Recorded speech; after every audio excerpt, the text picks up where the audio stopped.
This is all in an effort to get their voices heard. Again, they say they've tried the senator's office, they've tried calling him. And this is probably the busiest I've seen it outside of just about 10 minutes ago when there was a huge crowd of a lot of students that came by. We're going to try to make our way towards that area. We've been hearing there have been a few water rescues there already early this morning. These trucks, which usually carry salt, they're actually empty right now. There's no salt inside these. The salt is actually staying dry. What does shorting mean?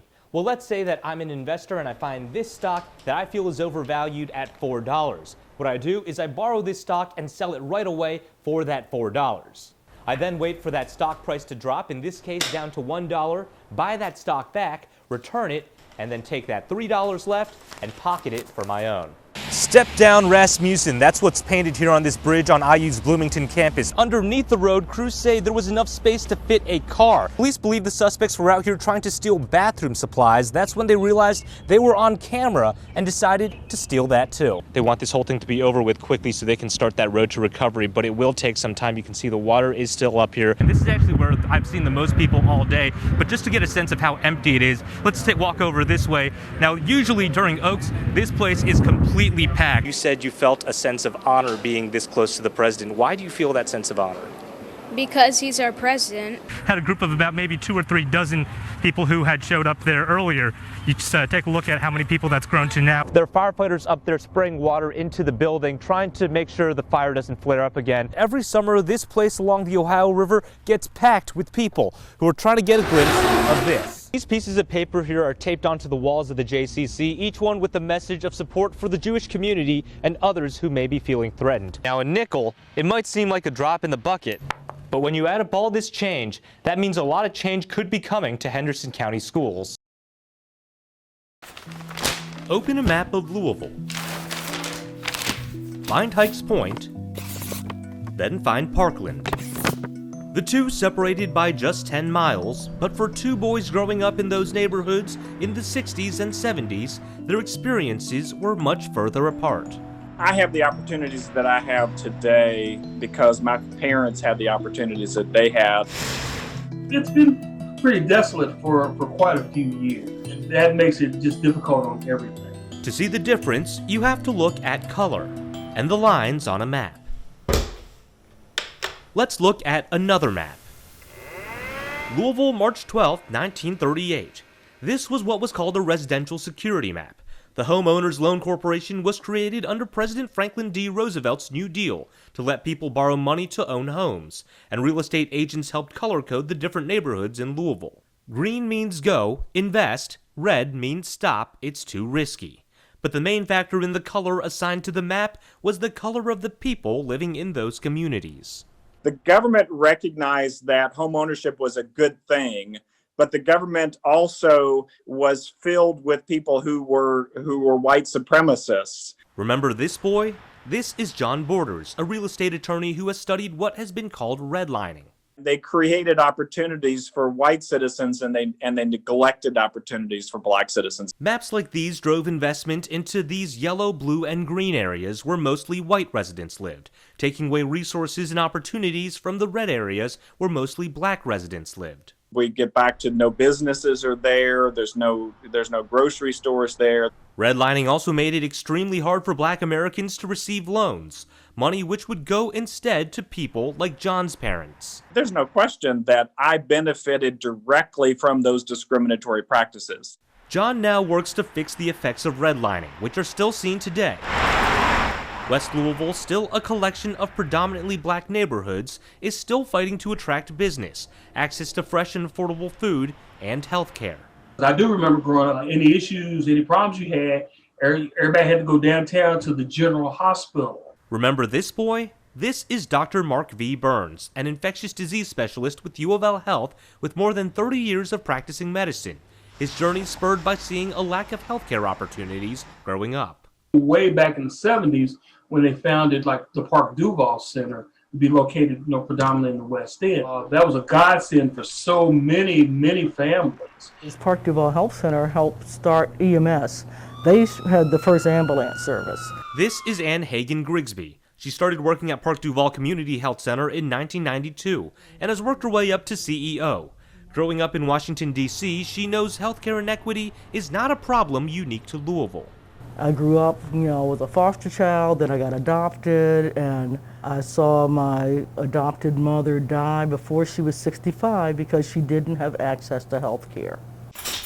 While her center and other federally qualified health centers are a step in the right direction in providing care for underserved communities, more still needs to be done, especially when it comes to battling the coronavirus pandemic. Ann says she is in serious need of more vaccines. 100 doses a week is not going to meet the need. It would take, 30 weeks to do 3,000 people? Both Ann and Mark say another hurdle they're facing is reaching out to people who may still be hesitant or confused about the vaccine. Mark says direct outreach is key in overcoming these barriers. I'm ready, willing, and able to go door to door, person by person, throughout the West End. But beyond the coronavirus pandemic, there are still other issues when it comes to tackling the effects of redlining on healthcare. It's not enough just to build more clinics. If we eliminate the issues of poverty, systemic racism, all of this goes away. Better health means access to fresh food, to better paying jobs, to affordable housing, to the opportunities redlined away many decades earlier. We could make a better choice if we had a choice to make. With producer Taylor Whiter, Dennis Ting, WHAS 11 News.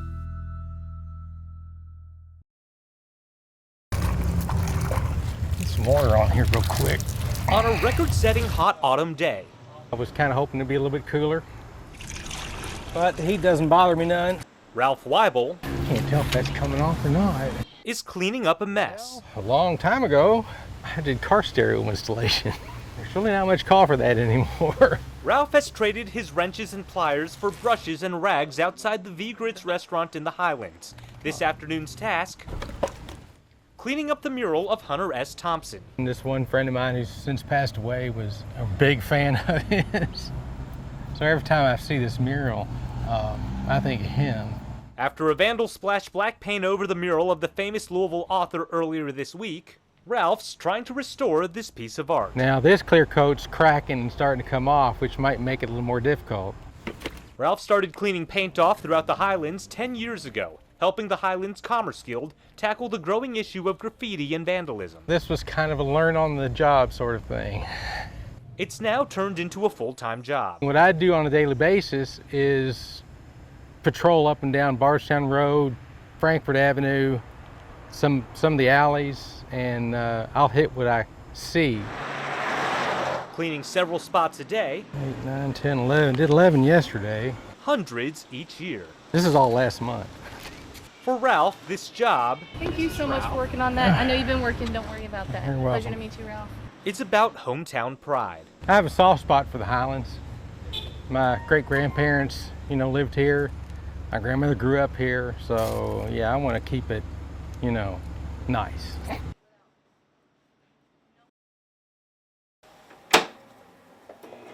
What kid doesn't dream of being able to play with toys when they grow up?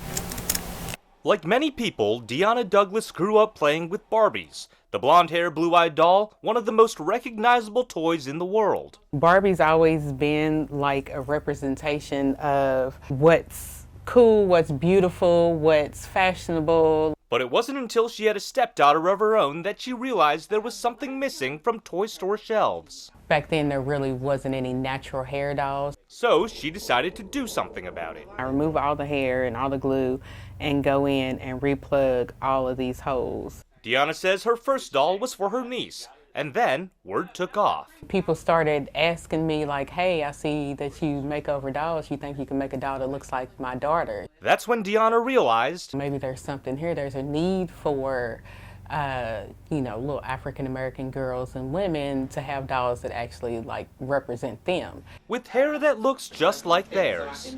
Afros, dreadlocks, braids, and stuff like that. Deanna founded Kamani Dolls and has made hundreds of dolls over the last 5 years, each one custom made. She says she's received orders from around the globe and from some big names, like rapper Remy Ma and the hosts of the talk show Sister Circle. Deanna says people used to strive to meet Barbie's beauty standards. Now, her dolls strive to meet the beauty standards set by people, no matter what they look like. this is all about you. Like, you're fashionable, you're beautiful, Dennis Ting, you're perfect just the way that you are. WHAS 11 News.